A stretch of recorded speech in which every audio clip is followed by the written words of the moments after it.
Mm. Bien, vamos a seguir exactamente donde lo dejamos el lunes, ¿no? ¿Se acuerdan que estuvimos hablando de los primeros siglos del cristianismo, tan importantes que cambiaron la historia de la humanidad? Porque es difícil entender cómo podría ser el mundo sin la religión cristiana. Y esto más allá de que uno sea creyente o no, o de que uno vaya a la iglesia los domingos, eso no tiene nada que ver.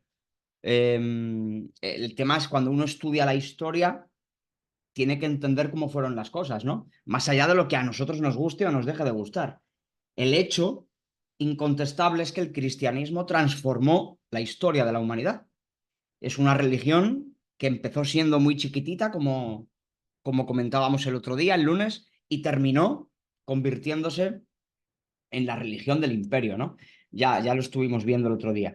Bien, lo interesante, que no me dio tiempo a contar el otro día, es que, eh, claro, el cristianismo ha sido importante para todo, para todos nuestra vida, ¿no? La vida de millones de seres humanos, a nivel cultural, a nivel político, pero también a nivel artístico, ¿no?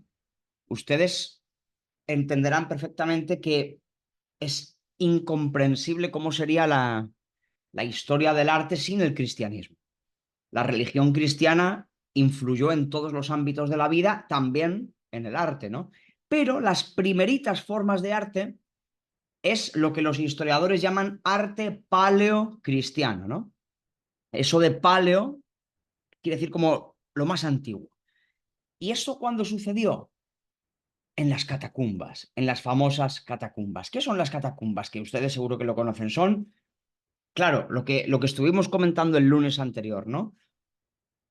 El cristianismo estaba prohibido por ley, las autoridades del Imperio Romano perseguían a los cristianos porque eran considerados ilegales, como si fueran mafias, como si fueran bandas de criminales, y los cristianos tenían que esconderse. Ya les conté el caso de San Valentín, un pobre hombre al que asesinaron por celebrar bautismos y matrimonios. Claro, los cristianos se escondían en esos túneles que es impresionante porque toda Italia y en otros muchos lugares existen, ¿no? Yo cuando estuve en Italia no tuve ocasión de visitarlas porque, porque no tuve tiempo y es una cosa que uno tiene que reservar con antelación.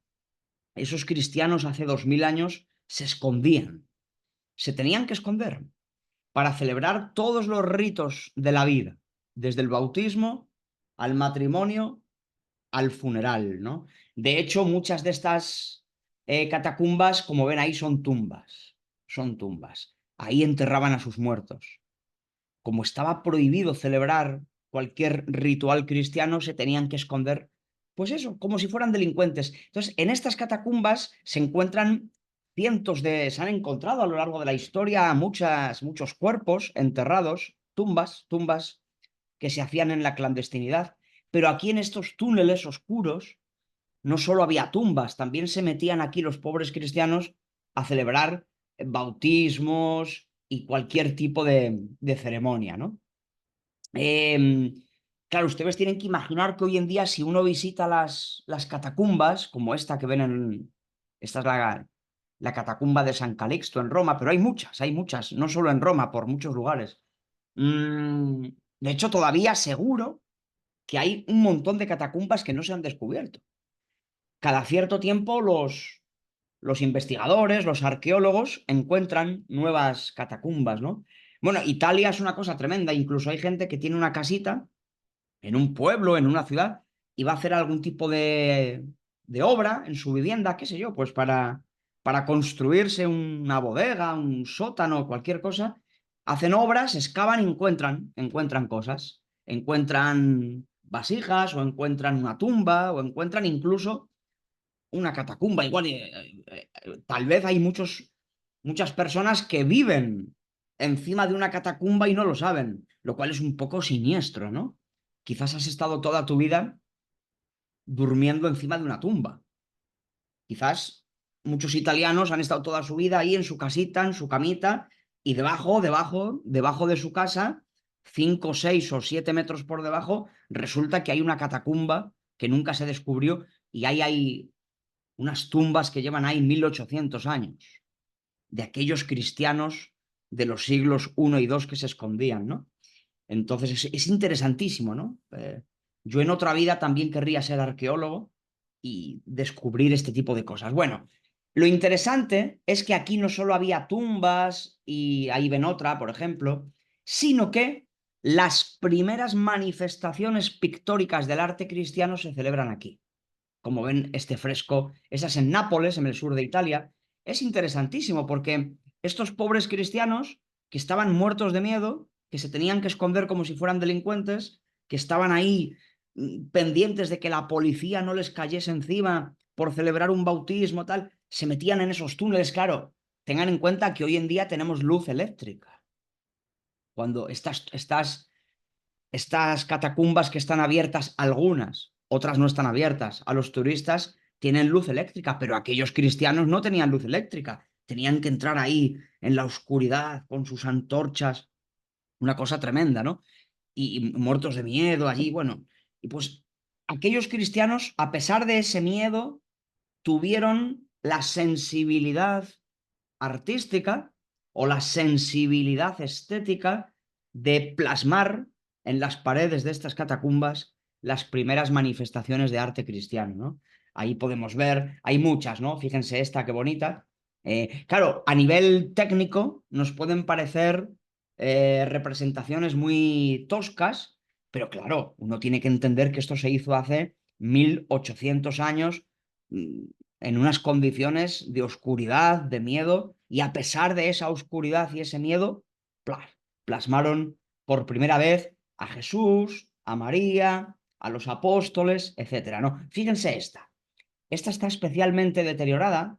Tengan en cuenta que las catacumbas son subterráneas. Ahí hay humedad, las paredes están húmedas. Muchas de estas pinturas, muchas todavía no se habrán descubierto.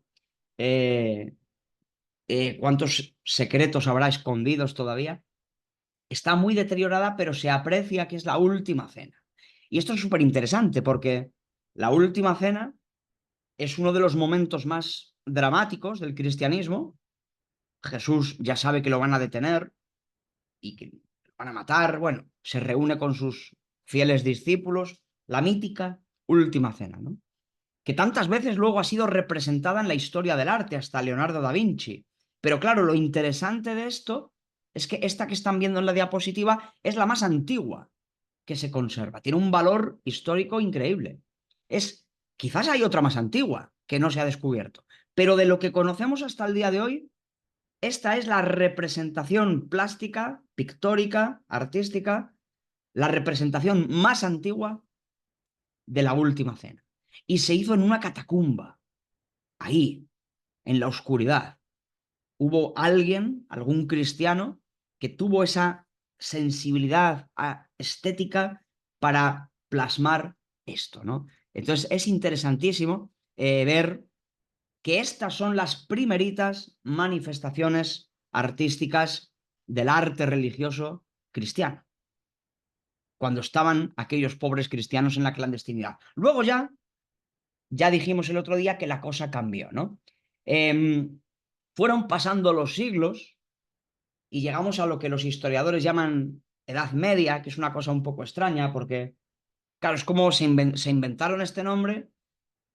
Estaba el mundo, la Edad Antigua, Grecia, etcétera, y la Edad Moderna. Y entre medias dijeron, bueno, pues la Edad Media. Fíjense, a veces, qué cosa tan tonta, ¿no?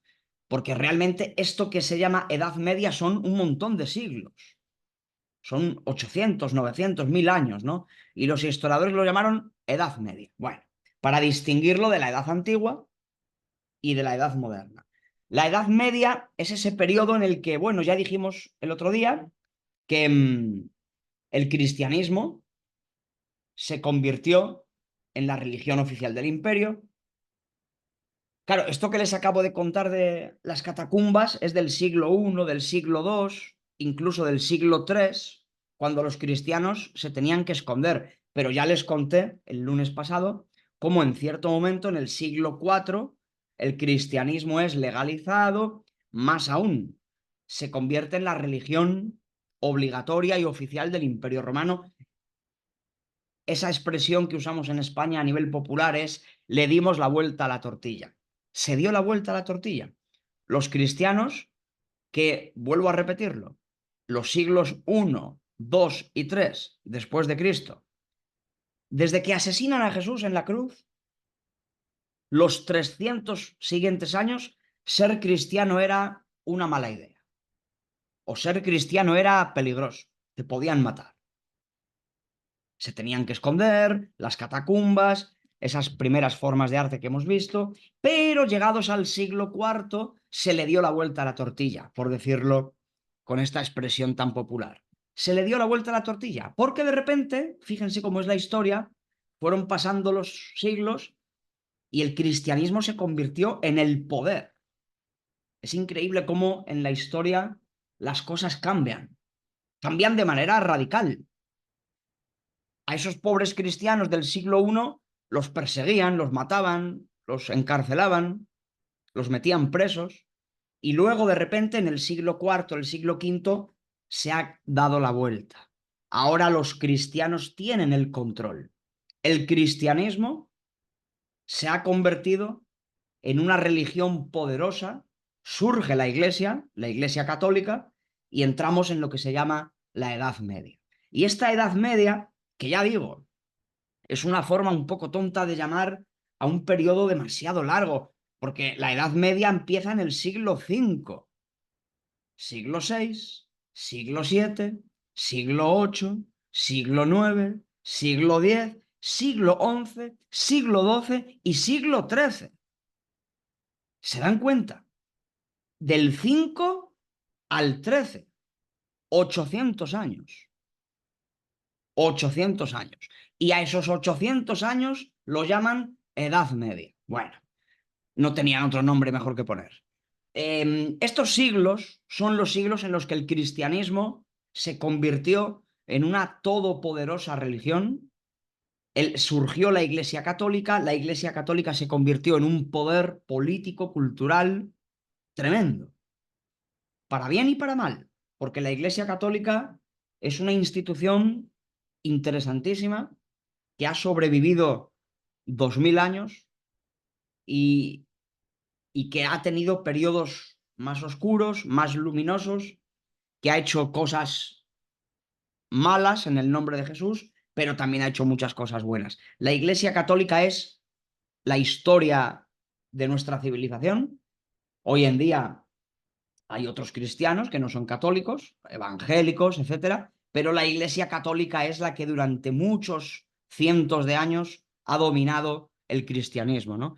Y en esta Edad Media, que ya digo es siglo V, siglo VI, siglo VII, tenían el control. Era una sociedad absolutamente teocéntrica.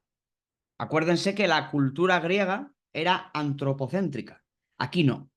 Aquí Dios, eso significa teocéntrico. Teo significa en latín Dios. Teocéntrico es Dios es el centro de todo. En esta Edad Media, Dios, la religión, si quieren, es la principal preocupación de todo.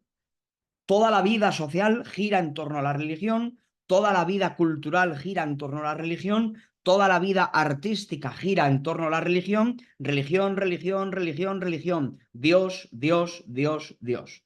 Todo se configura por la religión. El cristianismo se ha convertido en un, ¿cómo llamarlo? No solo una religión, sino una cosmovisión. El cristianismo lo domina todo a nivel social, a nivel mental, a nivel cultural. ¿De acuerdo? Fíjense, aquellos primeros cristianos, lo que decíamos el otro día, que los cristianos eran al principio una secta chiquitita, eran 4 gatos, como decimos en España, eran unos poquitos, y de repente, 500 años después, ¡plaf!, se han convertido en una religión poderosa, surge la Iglesia Católica, lo tienen todo controlado, para bien y para mal. ¿De acuerdo? Entonces, claro, primera cosa que hay que saber de esta Edad Media es que es teocéntrica.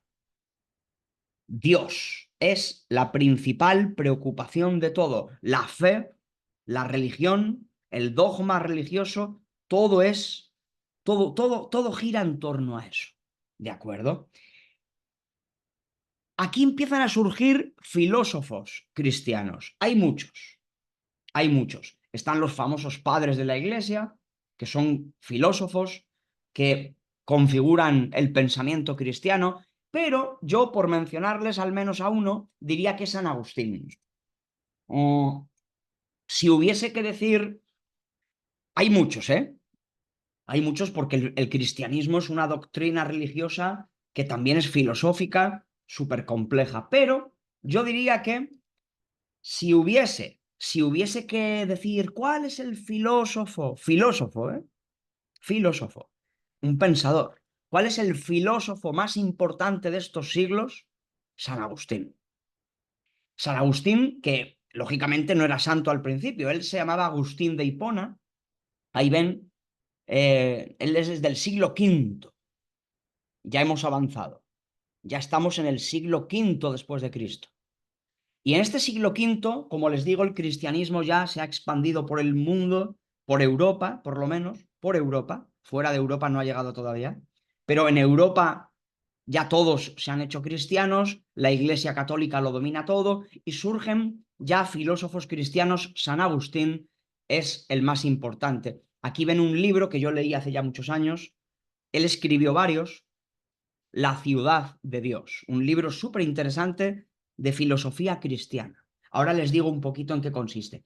Pero es divertido saber que San Agustín, que la Iglesia lo convirtió en santo después de su muerte, pero les cuento que Agustín, cuando era joven, no era tan santo. De hecho, fíjense que Agustín, hasta los veintitantos años, más o menos a la edad que tienen ustedes, él no era cristiano. Su mamá sí. Su mamá y creo que su papá también, sus padres, ya se habían hecho cristianos, pero él no. Y de hecho, él escribió otro libro. San Agustín escribió dos libros importantes. Su principal libro de filosofía es este que ven en la diapositiva, La ciudad de Dios. Pero él escribió otro libro, también que yo leí hace ya años, que se llama Confesiones. Las confesiones son divertidas porque él cuenta su vida. Es una especie de autobiografía. Él cuenta su propia vida. Y él cuenta, por eso se llama Confesiones, el libro. Porque él confiesa que cuando era joven, bueno, no llevaba una vida muy, digamos, tranquila. Agustín, cuando era joven, estaba por ahí viajando, incluso estuvo con prostitutas, tomando trago, emborrachándose, con amigos, para allá, para acá, viajando. Él llevó una vida disoluta. Para quien no haya escuchado esta palabra nunca, disoluto significa una vida así como desastrosa, de borrachera, de los placeres. Claro, él es muy interesante, él cuenta su transformación. Él se convirtió al cristianismo después, a los veintitantos años. En su juventud llevó una vida que él diría luego pecaminosa, una vida entregada a los placeres de la carne, ya digo, tuvo por ahí muchas amantes, prostitutas, borracheras, él viajaba, preocupado por ganar plata de un lado para otro, una vida un poco caótica. De repente, cuando él llegó a cierta edad, se convirtió al cristianismo, cambió radicalmente de vida y se dio cuenta de que la juventud que había tenido era una juventud de pecado, entregada a las puras pasiones de la carne, a los placeres de la carne, al pecado. Y él se convirtió al cristianismo. Y fíjense, no solo se convirtió al cristianismo, sino que al final terminó siendo un santo por la iglesia. Él lógicamente se llamaba Agustín. Luego lo convirtieron en San Agustín. Pero eso fue después de que muerto. Él cuando murió no sabía que le iban a convertir en San. Pero se convirtió al cristianismo. Eso lo cuenta en su libro Confesiones, ¿no? Así que fíjense que uno puede ser una persona medio loca y luego acabar siendo un santo. Así que chicos, Si alguno de ustedes lleva una vida de perversión, vicio, descontrol y pecado, que sepa que todavía tiene tiempo de llegar a ser santo o santa. Así que bueno, no les estoy diciendo que hagan lo que hacía San Agustín cuando era joven. Si lo hacen, háganlo con moderación y luego ya tendrán tiempo de convertirse espiritualmente. Pero bueno, más allá del chiste, lo cierto es que San Agustín se convirtió en un filósofo tremendo. Él escribió La ciudad de Dios. Es un libro muy complejo. No voy a poder resumirles todo lo que él dice. Es muy platónico, por cierto. San Agustín fue un gran lector de Platón. Por eso igual ya ni se acuerdan de cuando las clases de Platón, pero yo les decía que Platón influyó mucho en el cristianismo. Aquí está la prueba. San Agustín, que es uno de los más importantes filósofos cristianos que ha habido nunca, era platónico. San Agustín leyó a Platón. Bueno, la idea de San Agustín, lógicamente, es muy complejo porque él habla aquí de muchas cosas, de ética, de política, de muchas cosas, ¿no? Pero la idea principal de este libro, La ciudad de Dios, hoy diríamos ensayo, pero en aquella época no se llamaba ensayo, era un tratado. Antiguamente no es, eso del ensayo es más moderno. Se hacía un tratado, un tratado. Pero bueno, ustedes me entenderían, es como si fuese un ensayo muy complejo de reflexión filosófica sobre la vida, la muerte, el bien, el mal, la justicia, el amor, todas las cosas sobre las que San Agustín reflexiona. La idea principal, por resumirlo mucho, mucho, mucho, es que de alguna manera el ser humano se enfrenta a lo largo de su vida a una elección primordial. Tienes que elegir un camino o elegir otro. Está el camino de la ciudad terrenal, que es el camino que él siguió cuando era joven. El camino de lo que él llama la ciudad terrenal. La ciudad terrenal es la ciudad de la materia. Los placeres de la carne, los placeres del dinero, de la riqueza, de la codicia. Si tú vives toda tu vida en la ciudad terrenal, simplemente le paras bola, por decirlo en términos guayaquileños, solo le paras bola a los asuntos terrenales. Tener una vida placentera, tener una buena casa, ganar plata, hacerte rico si puedes, emborracharte, la vida de los placeres, y nunca, nunca miras hacia arriba. Tienes ese camino y luego tienes el camino de la ciudad de Dios, que es ese camino en el que, bueno, vives en este mundo, pero piensas en cosas trascendentes. Tienes una mirada que va más allá de la materia, que miras a la vida que habrá después de la muerte, que miras a Dios, que miras a lo espiritual. Entonces tienes esos dos caminos. Lógicamente, San Agustín sabe que uno no puede vivir siempre en la ciudad de Dios, porque la vida tiene sus exigencias, uno tiene que trabajar, tiene que comer, tiene que echarse novio y echarse novia, con esas cosas que los seres humanos hacemos. Pero él decía, el problema está cuando solo te enfocas a lo terrenal. Hay otra dimensión. Hay una dimensión espiritual, religiosa, trascendente, que es la ciudad de Dios. Y el ser humano, aunque viva en esta tierra, en este mundo, tiene que intentar mirar a lo celestial, a lo espiritual, a lo divino, a esa cosa que el alma humana intenta trascender la materia. Pero claro, San Agustín sabe que la mayoría de los hombres viven atrapados en la materia, en las exigencias de la carne, en el materialismo. Entonces, el ser humano vive en esa pelea, en esa contradicción entre la ciudad terrenal y la ciudad de Dios.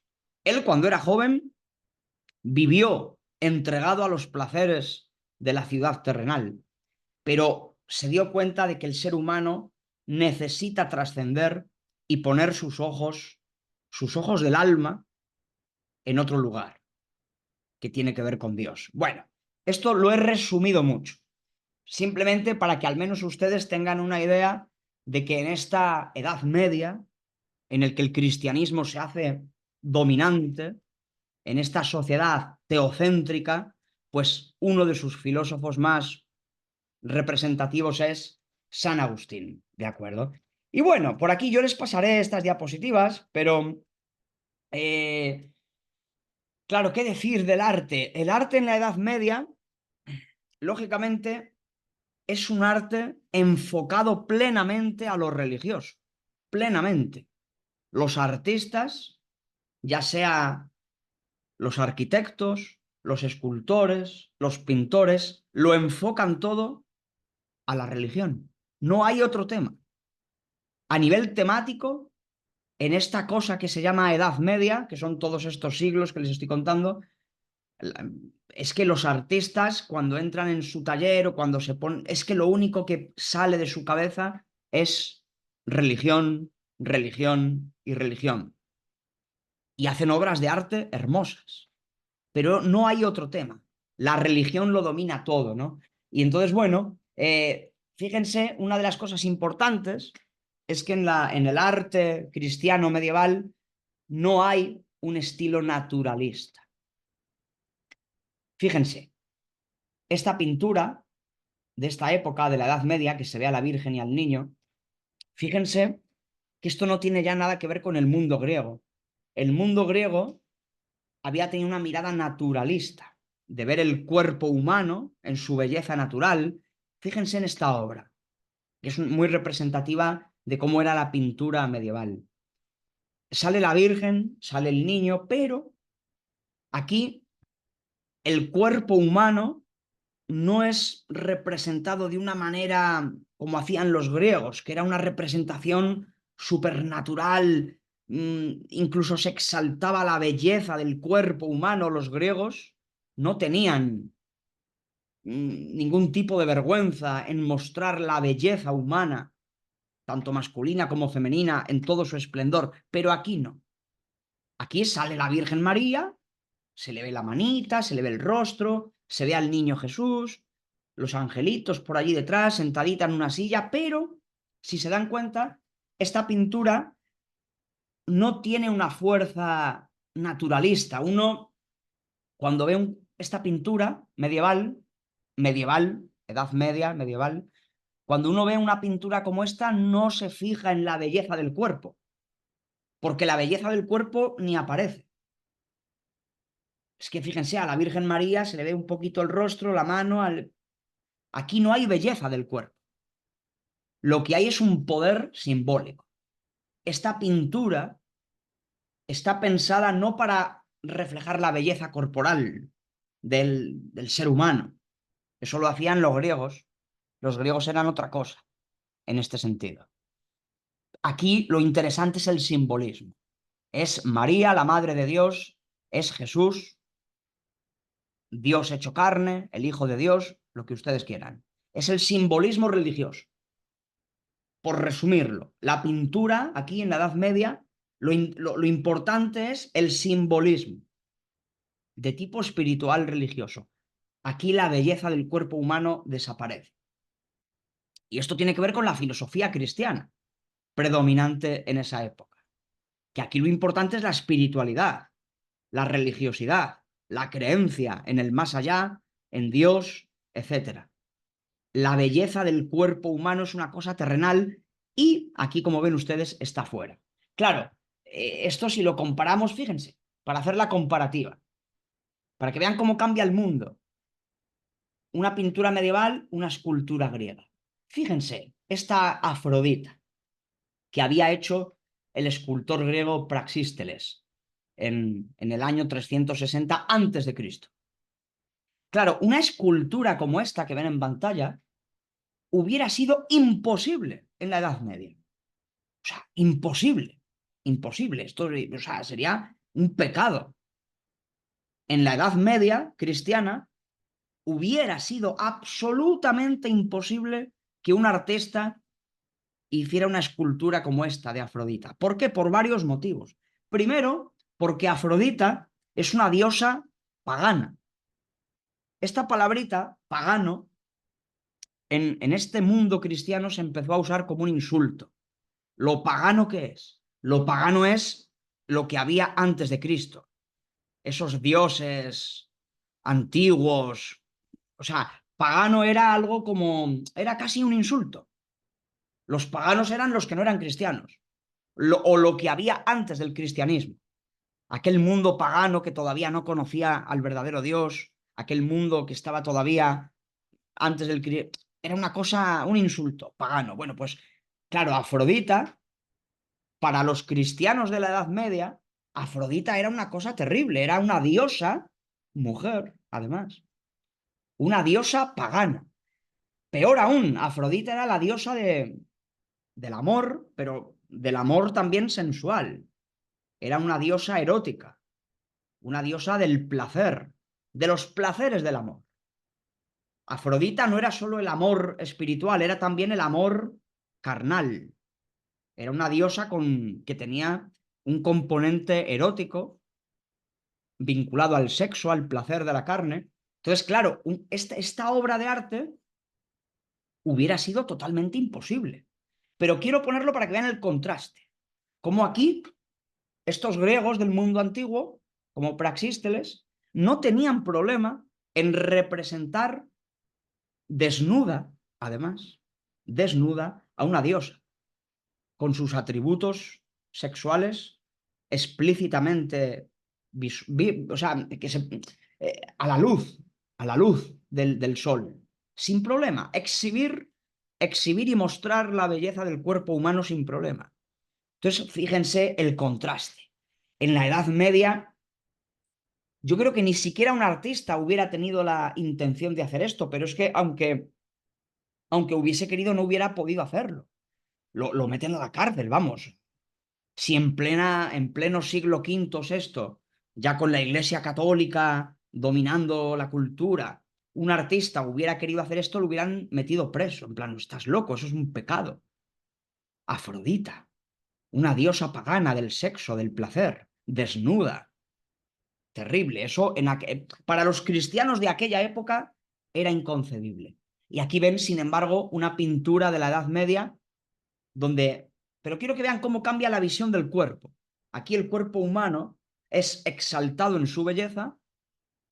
Esto lo hacía un griego de antes de Cristo.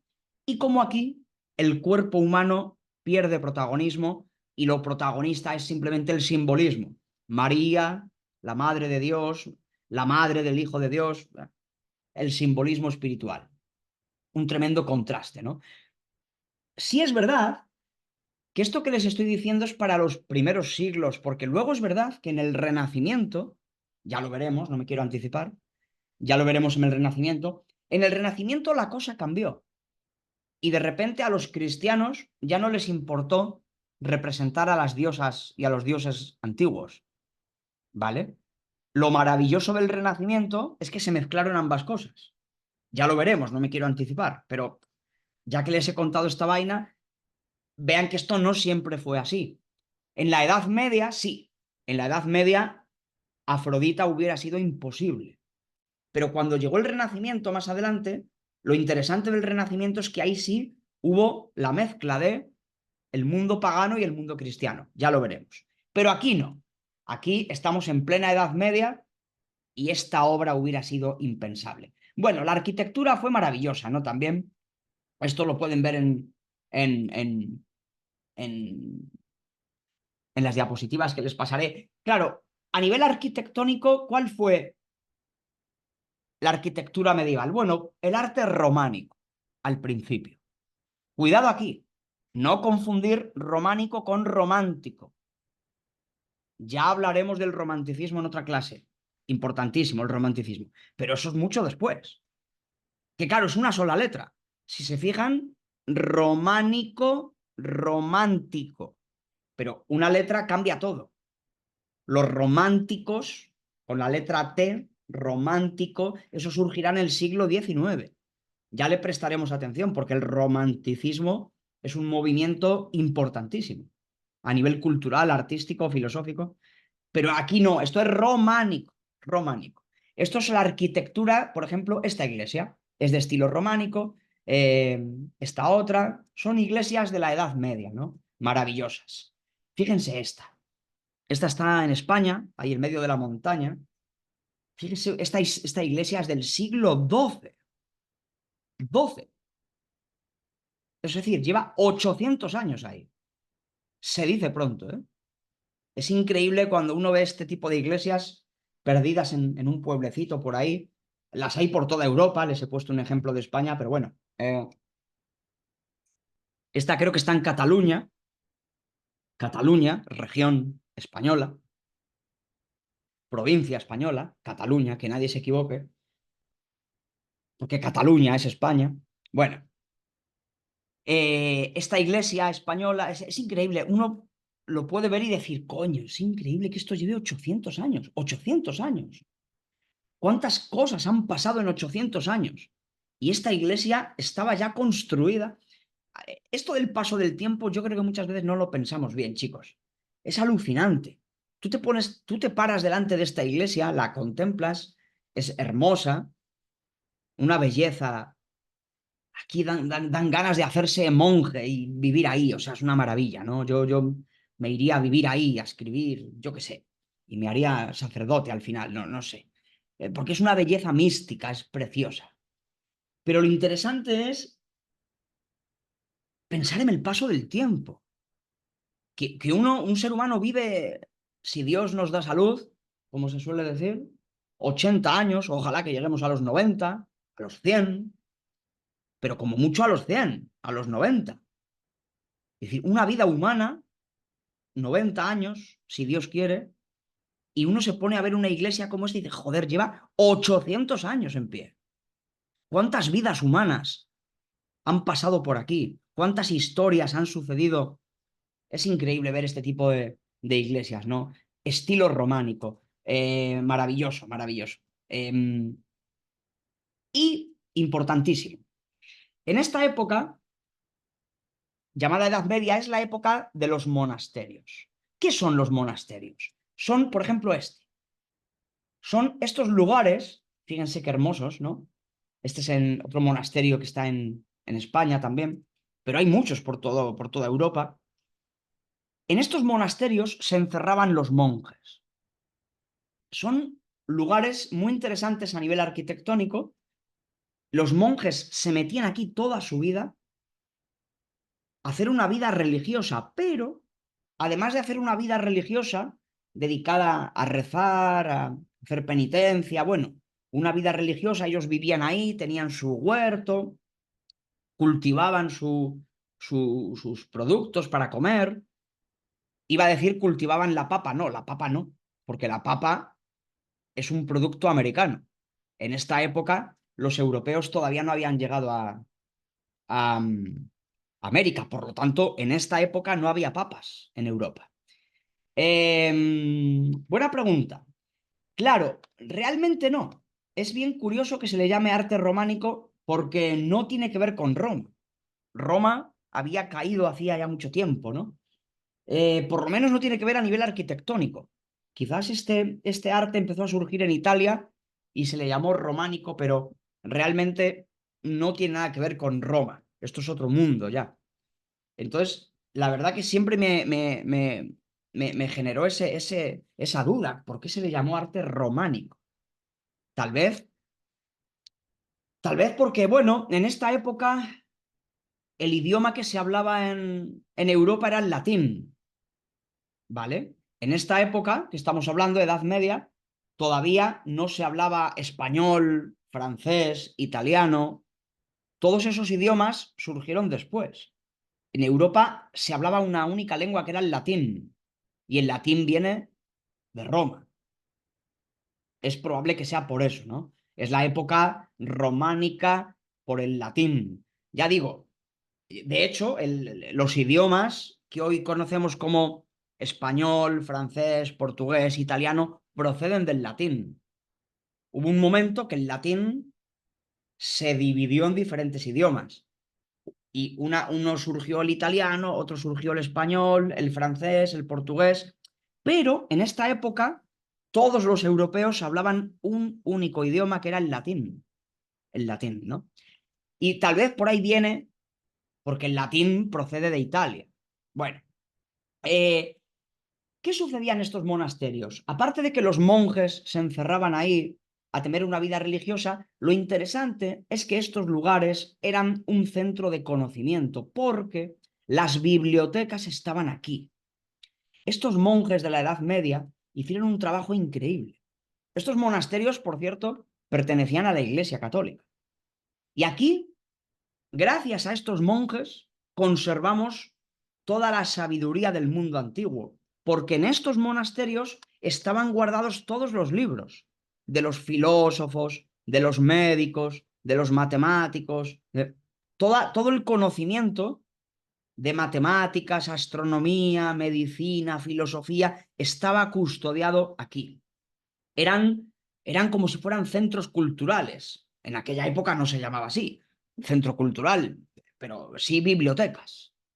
Todos estos monasterios que estaban por toda Europa estaban llenos de bibliotecas. Y estos monjes hicieron un trabajo impresionante.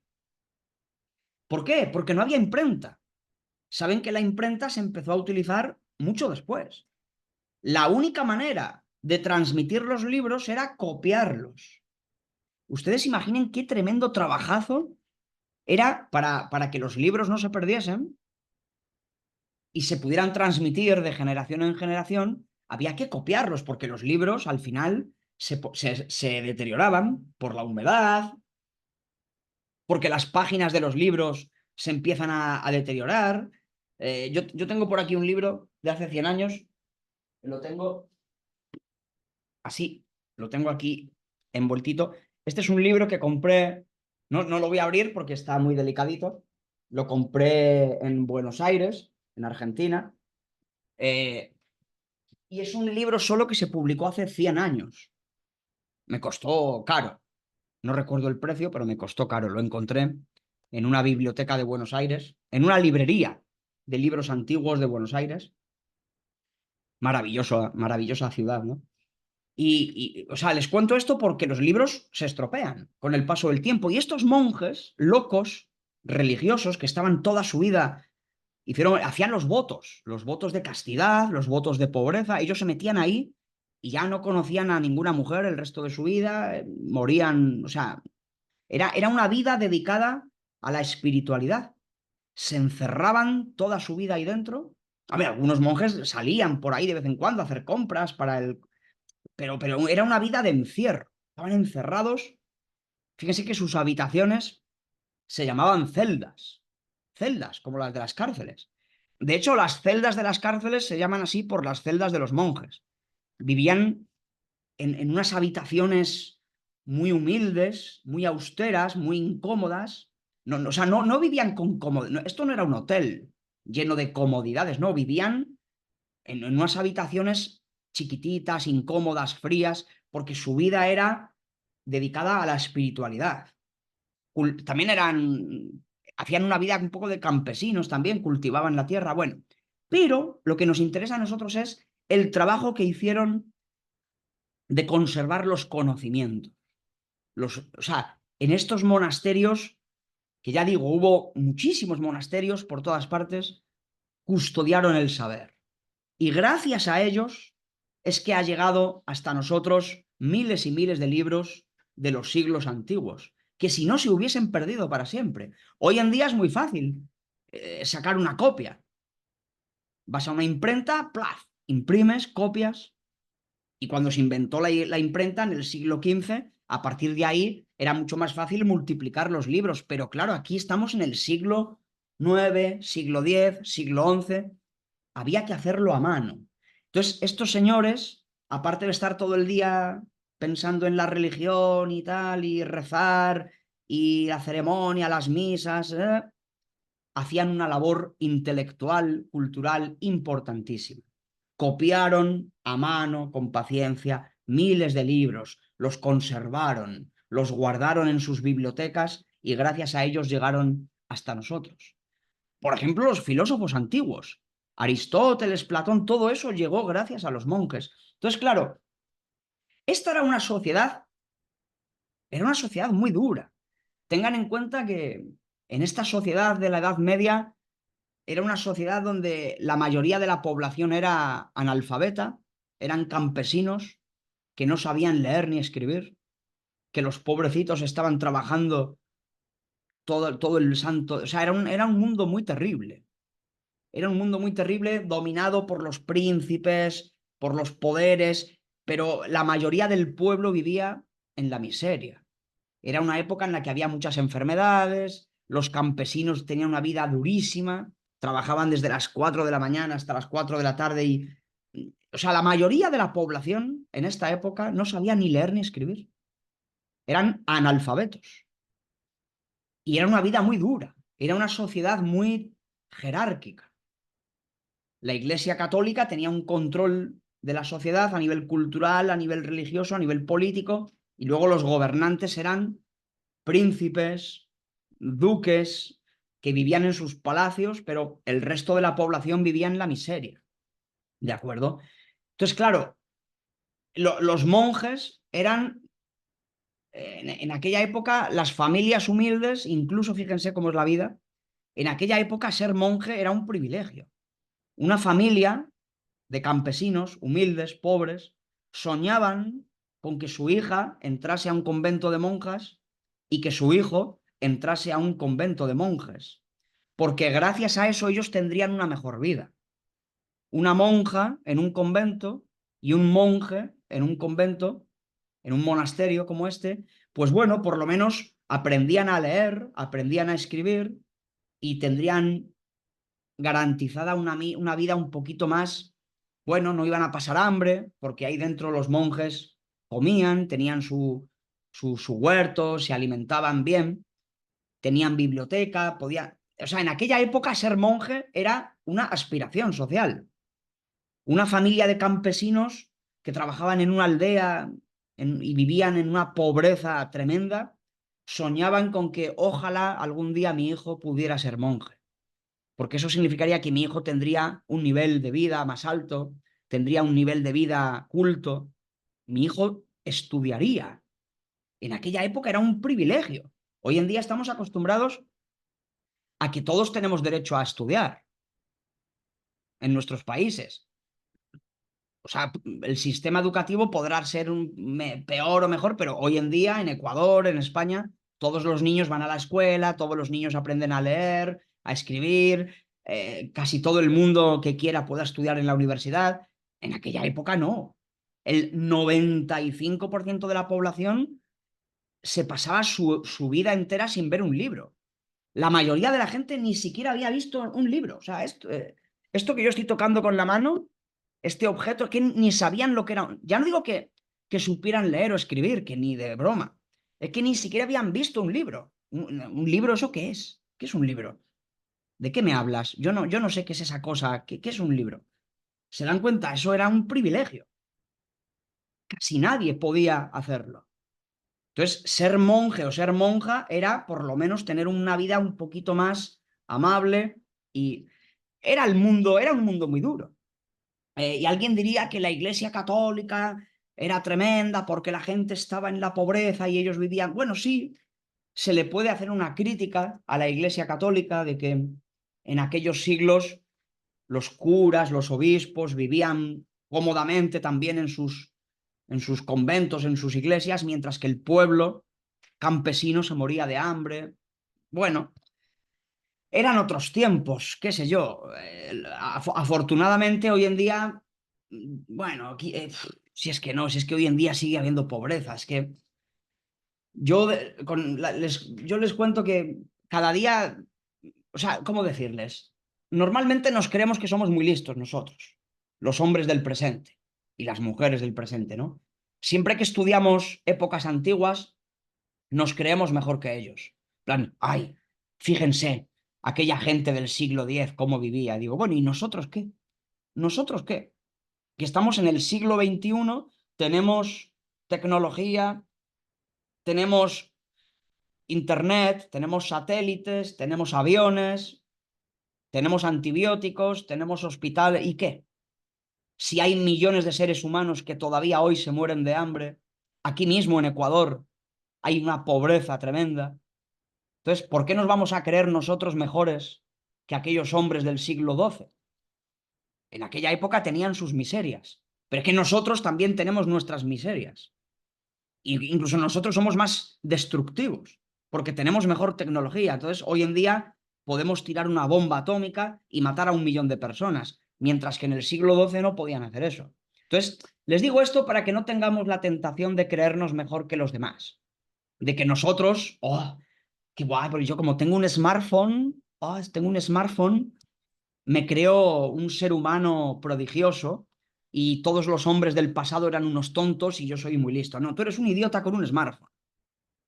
Tú tienes un smartphone y usas internet, pero eres un imbécil. Tú tienes un smartphone y un Mac y usas internet y usas ChatGPT y eres un idiota. Y no te creas mejor que los demás hombres que ha habido en la historia, porque a lo mejor ellos hicieron cosas más importantes que tú. Entonces, eso. Ya digo, aquella sociedad era contradictoria, había muchos pobres, pero uno tiene que entender el contexto histórico, ¿no? Y lo cierto es que en estos monasterios los monjes custodiaron el saber, las bibliotecas, todos los conocimientos, ya no solo de filosofía, de derecho, de leyes, de medicina, de geometría, de todo estaba ahí. Y esa labor hay que reconocerla. ¿Y qué más? ¿Qué más? Para terminar, claro, luego, sí, 5 minutos, 5 minutos. Fue pasando el tiempo, ya ven que estoy resumiendo mucho, porque estoy resumiendo aquí 800 años, y aquí llegamos a otra época súper interesante. Seguimos en la Edad Media, pero la arquitectura que hemos visto hace un ratito era el románico, ya digo, porque en aquella época se hablaba el latín, todos los europeos hablaban latín, y el latín es una lengua que nació en Roma. Mm, pero cuando fueron pasando los siglos, llegamos ya al siglo XII, siglo XIII, llegamos a otra época maravillosa que es el gótico. El gótico es otro estilo arquitectónico que es la época en la que yo creo, y con esto voy a ir terminando, denme 5 o 6 minutos más, las catedrales góticas que son majestuosas. Yo creo que el arte cristiano, por lo menos en arquitectura, alcanzó aquí su máxima gloria, ¿no? La arquitectura cristiana nunca ya supo superar esta época. Hay catedrales por toda Europa, no sé, les pasaré las diapositivas, pero fíjense, por ejemplo, está en Reims, Francia, catedral gótica maravillosa. ¿Cuál más? Burgos. El otro día, revisando las calificaciones de ustedes, creo que uno de ustedes se apellida Burgos, si no recuerdo mal. Em, También vi que uno de ustedes se apellida Castro. Yo tengo el apellido Castro también. Mi tercer apellido es Castro. Yo soy Jorge Polo Blanco Castro, porque mi papá se apellida Castro de segundo apellido. Y si no recuerdo mal, alguno de ustedes se apellida Castro. Y también vi que alguno de ustedes se apellida Burgos. Bueno, pues Burgos es esta ciudad de España tan hermosa que tiene esta catedral gótica. Es verdad que Burgos hace un frío terrible en invierno.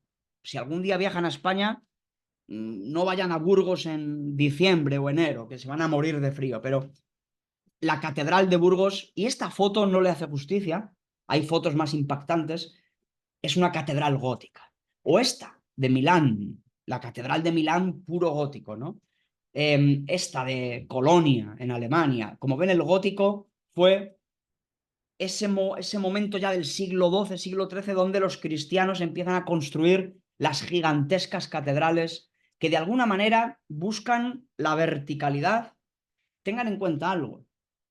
No sé si ven en la diapositiva, para que vean la escala, ¿no? En esta diapositiva de la Catedral de Colonia, en Alemania, fíjense que abajo de la diapositiva, no sé si alcanzan a ver, hay unas personitas, para que vean las dimensiones, para que vean la escala, lo grandes que son estos templos. Son los templos cristianos más grandes de la historia. Nunca se han construido iglesias, catedrales tan grandes y tan altas como en esta época del gótico. Impresionantes estos templos. Incluso aunque tú no seas una persona religiosa, cuando entras a una catedral gótica te conmueve.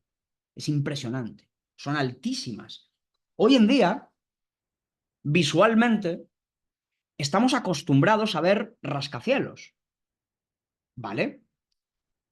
Los hemos visto en el cine, en Estados Unidos o en Asia, y, bueno, edificios altos, ¿no? Mismamente aquí en Guayaquil hay edificios de 18 plantas. Me refiero que visualmente hoy no nos impacta tanto. Pero ustedes tienen que pensar lo que significaba para un hombre o una mujer del siglo XIII ver una catedral como esta. Esto era una cosa impresionante. Era el edificio más alto que se había hecho hasta entonces. Nunca, por lo menos en el, vamos, no tampoco, porque las pirámides de Egipto no son tan altas. Es decir, estos templos góticos era la cosa más alta que el ser humano había construido. Insisto, hoy en día no nos impacta tanto, porque desde que somos chiquititos hemos visto rascacielos, aunque sea en el cine. Entonces ya estamos acostumbrados a ver edificios altos, pero yo creo que por un momento ustedes piensen en lo que significaba esto para un campesino del siglo XIII. Ir de repente a la ciudad y encontrarse con esto. O sea, deberían quedar literalmente impresionados, alucinados de ver un templo como este. La cosa más alta que un ser humano había visto hasta el momento. Luego ya llegaron los rascacielos y ya no nos impacta, pero créanme que en aquella época debía ser muy impactante. Más allá del significado religioso, que también, pero la propia arquitectura, tan vertical, tan alta. Es curioso, fíjense en esta foto. Es de la Segunda Guerra Mundial, Colonia, Alemania. Es la misma esta, es la misma, ¿eh? La Catedral de Colonia. Fíjense en esta imagen. Colonia fue bombardeada.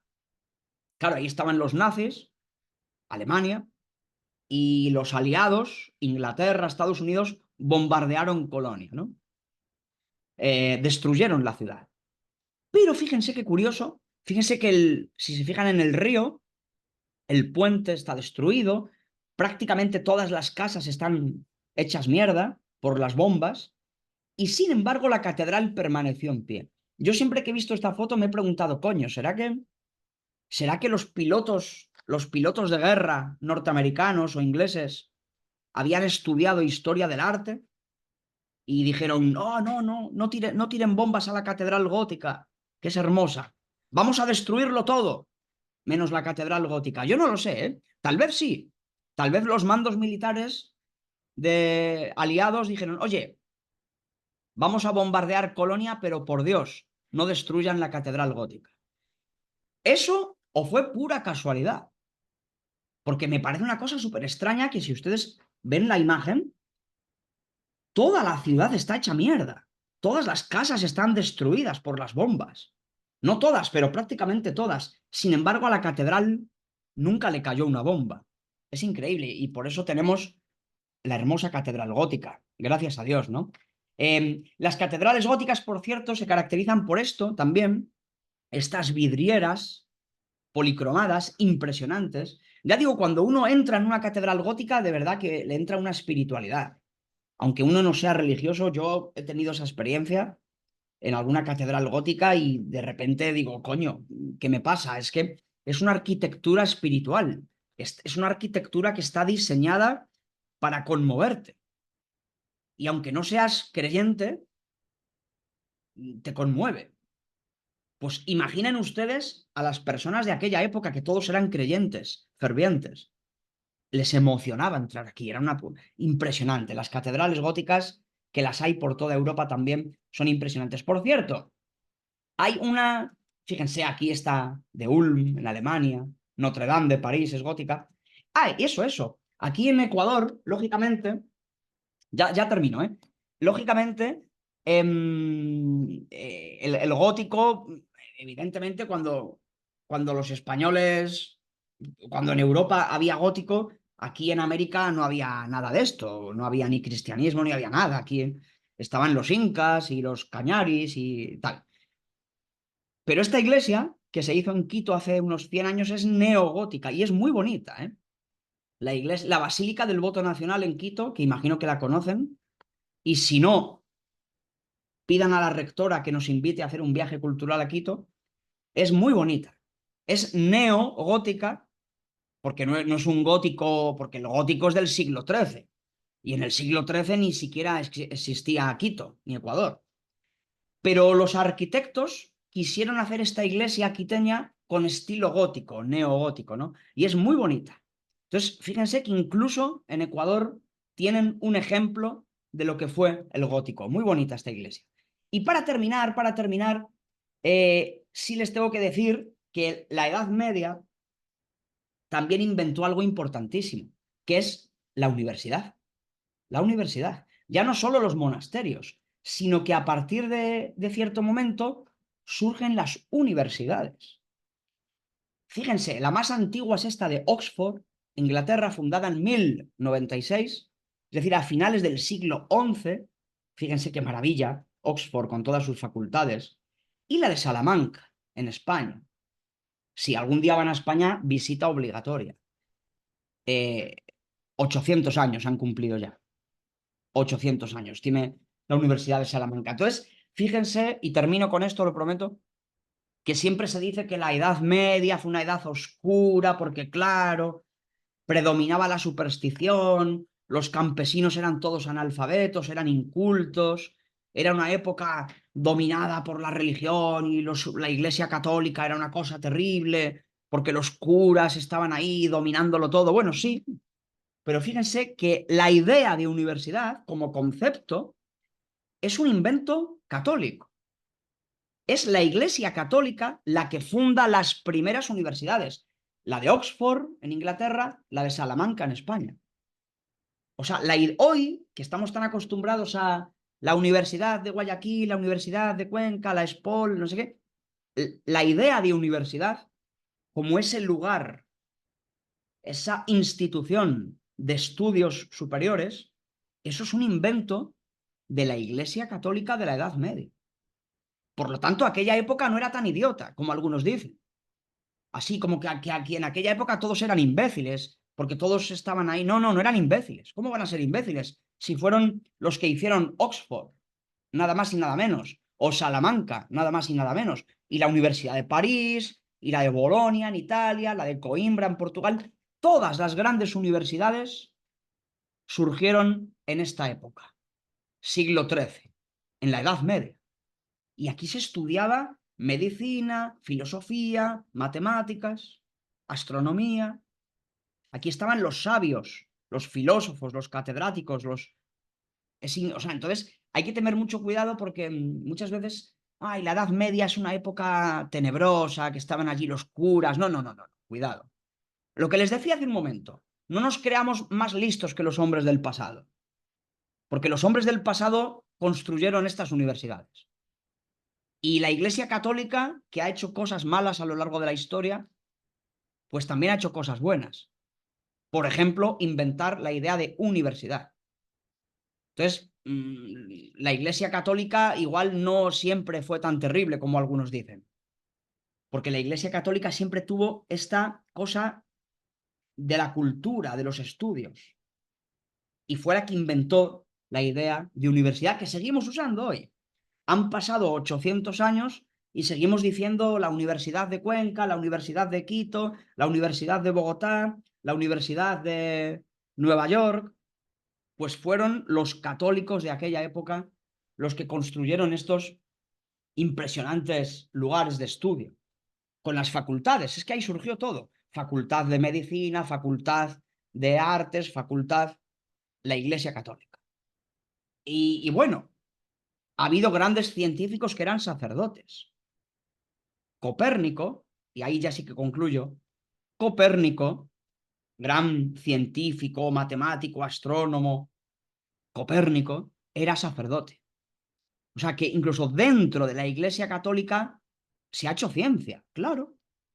Entonces, no seamos tan simplistas de que la religión ha reprimido a la ciencia. Es mentira, porque aquí vemos cómo la propia Iglesia Católica promueve la ciencia, construyendo las primeras universidades de la historia. Esta que ven en pantalla es Salamanca, una ciudad maravillosa que se come súper bien. Para la gente joven es divertida, hay mucha farra nocturna, porque hay muchos universitarios. La mitad de la ciudad es gente universitaria, así que si algún día ustedes pueden, si tienen esa suerte de poder estudiar una maestría o en España o lo que sea, les invito a que busquen si en Salamanca les cuadra, porque es más barata para vivir que Madrid, por ejemplo, o Barcelona. Es una ciudad más chiquitita, donde los arriendos son más baratos, y es una ciudad bellísima, llena de cultura y llena de historia, ¿no? Así que nada, chicos, eso, lo dejamos aquí. Que tengan un bonito día, cuídense y seguimos en contacto. Nos vemos el lunes no hay feriados ni hay nada. Nos vemos el lunes. Cuídense.